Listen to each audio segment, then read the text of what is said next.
이사야 30장 18절에서 26절까지 함께 읽습니다. 그러나 여호와께서 기다리시나니 이는 너희에게 은혜를 베풀려 하시며 일어나시리니 이는 너희를 긍휼히 여기려 하심이라. 대저 여호와는 정의의 하나님이심이라. 그를 기다리는 자마다 복이 있도다. 시온에 거주하며 예루살렘에 거주하는 백성아, 너는 다시 통곡하지 아니할 것이라. 그가 내 부르짖는 소리로 말미암아 내게 은혜를 베푸시되 그가 들으실 때에 내게 응답하시리라. 주께서 너희에게 환난의 떡과 고생의 물을 주시나 내 스승은 다시 숨기지 아니하시리니 내 눈이 내 스승을 볼 것이며 너희가 오른쪽으로 치우치든지 왼쪽으로 치우치든지 내 뒤에서 말소리가 내 귀에 들려 이르기를 이것이 바른 길이니 너희는 이리로 가라 할 것이며 또 너희가 너희 조각의 우상에 입힌 은과 부어 만든 우상에 올린 금을 더럽게 하여 불결한 물건을 던짐같이 던지며 이르기를 나가라 하리라. 내가 땅에 뿌린 종자에 주께서 비를 주사 땅이 먹을 것을 내며 곡식이 풍성하고 기름지게 하실 것이며 그날에 내가 주기 광활한 목장에서 먹을 것이요 밭 가는 소와 어린 나귀도 키와 쇠사랑으로 까부르고 맛있게 한 먹이를 먹을 것이며 크게 살육하는 날 망대가 무너질 때에 고산마다 줄령마다 그 위에 개울과 시냇물이 흐를 것이며 여호와께서 자기 백성의 상처를 싸매시며 그들의 맞은 자리를 고치시는 날에는 달빛은 햇빛 같겠고 햇빛은 7배가 되어 7날의 빛과 같으리라. 아멘. 제가 신학대학원을 졸업을 하고 사역을 감당할 때에 신학대학원에서 공부하는 중에는 교육전사로 모 교회에서 사역을 했고요. 그리고 졸업하면서 전담 사역을 시작을 했는데요. 이때 청년들을 맡을 때에 이런 마음을 가졌습니다. 내가 이들의 부모가 되어주리라. 내가 이들의 아버지가 되어주리라. 그리고 그 마음을 사역했던 것 같아요. 근데 돌아보면 그때 청년들이 가장 나이가 많았던 청년과 저희 나이 차가 4살, 5살밖에 되지 않았던 것 같아요. 그런데도 그 마음으로 청년들을 대하니까 정말 자식들 같더라고요. 자녀들 같더라고요. 그때 가장 많이 들었던 말이 이런 말이었습니다. 전사님은 늘 그 자리에 계셔서 참 감사해요. 전사님 늘 한결같아 주셔서 감사해요. 돌아보면 이 성품이 주님의 성품이 아니었던가, 또 부모를 향한 자녀들이 기대하는 그런 성품이 아니었던가 싶습니다. 언제나 기다려주는 부모, 또 그 자리에 머물러주고 버텨주는 부모. 그런데 이러한 모습이 사실 하나님의 성품이기도 합니다. 탕자의 아버지의 비유로 알려준 하나님의 성품이 바로 그 성품이죠. 십자가 예수님의 성품이 바로 그 성품이죠. 집 나간 둘째 아들을 오래도록 그 자리에서 머물며 기다렸던 아버지. 그러니까 그 아버지를 기억하며 아들이 돌아오죠. 목회하면서 가장 감동스러운 광경 중에 한 광경이 이런 광경이에요. 하나님께로 마침내 돌아오는 사람을 보게 되는 것. 하나님을 떠났던, 교회를 떠났던, 예배의 자리를 떠났던, 헌신과 사명의 자리에서 떠났던 그 사람이, 그 성도가, 그 청년이, 그 아이가 주께로 돌아오는 것을 보는 것.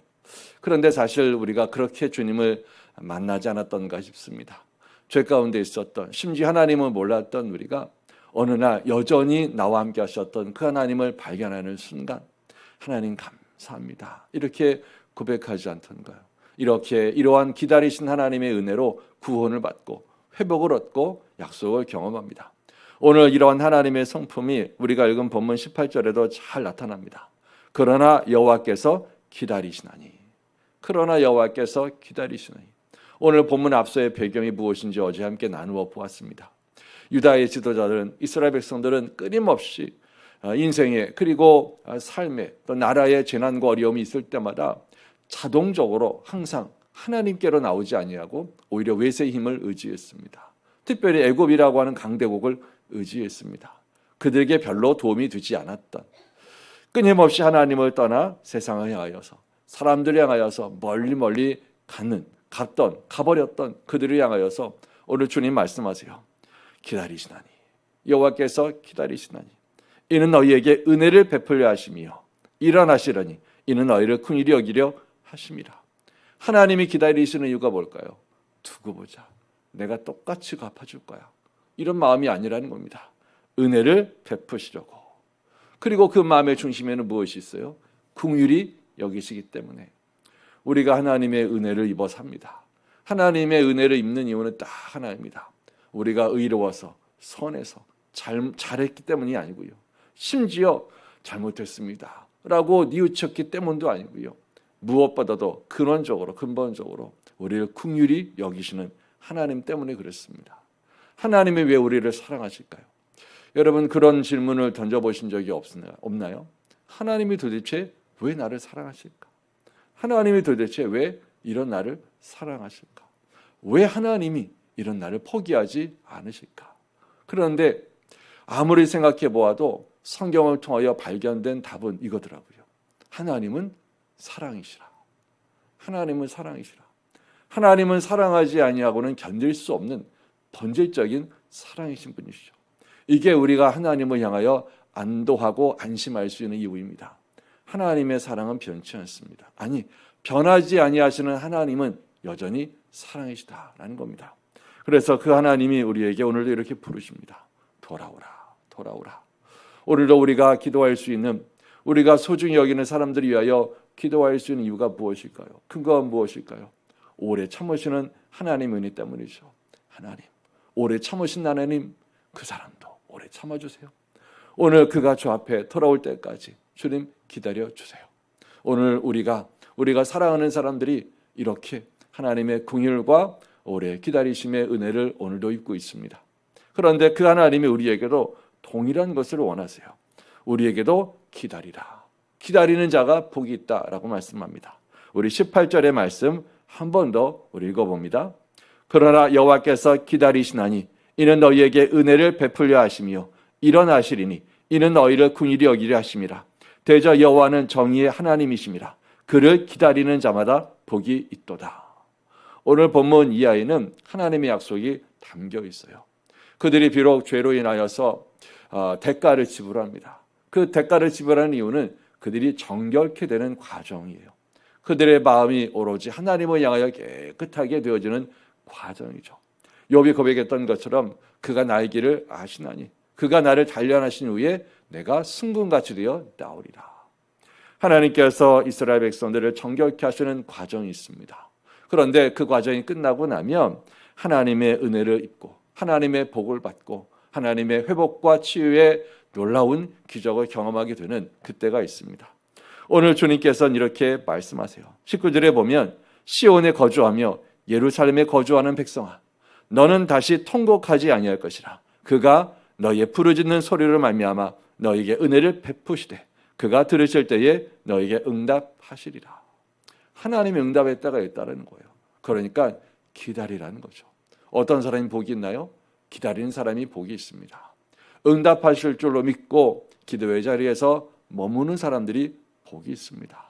하나님께서 나의 기도에 응답하시고 역사하실 것을 믿음으로 기다리며 고난과 환난의 때를 버티는 자가 복이 있습니다. 하나님께서 말씀하신 곳에 신실하게 머무는 자가 복이 있습니다. 맡겨주신 사명 끝까지 감당하는 자에게 복이 있습니다. 하나님께서 우리에게 어떤 것을 원하실까요? 어떤 사람을 바라실까요? 오늘 본문은 이렇게 이야기합니다. 기다리는 자마다 복이 있다. 기다리는 자마다 복이 있다.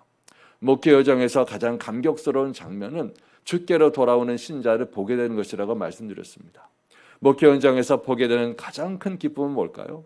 여전히 한결같이 하나님의 신실하심을 바라며 믿음의 자리, 기도의 자리, 사명의 자리에서 인내하고 버텨서 언제나 그곳에 한결같이 변함없이 신실하게 주님과 머무는 사람들, 주님의 때를 기다리는 사람들, 그들과 함께 주님을 섬기는 것이 목회의 가장 큰 기쁨이었고 또 앞으로도 기쁨일 거라고 믿어 의심치 않습니다. 오늘 이 새벽을 깨어 기도하는 여기 하나님의 사람들은 오늘 그러한 사람들이 아닐까 싶습니다. 오늘도 나는 하나님을 기다립니다. 믿음의 자리에서, 기도의 자리에서, 섬김의 자리에서 주님을 따라가는 그 신실한 삶의 자리에서 오늘 주님께서 하신 이 말씀을 듣고 순종할 때 그를 기다리는 자마다 복이 있도다. 기다리는 자마다 복이 있도다. 마지막 26절은 이렇게 말씀합니다. 여호와께서 자기 백성의 상처를 싸매시며 그들의 맞은 자리를 고치시는 날에는 달빛은 햇빛 같겠고 햇빛은 7배가 되어 7날의 빛과 같으리라. 하나님이 이러한 놀라운 영광과 은혜와 복을 우리 다 함께 누리시는 그런 하나님의 사람들 되어 살아가시기를 주의 이름으로 축원합니다. 아멘.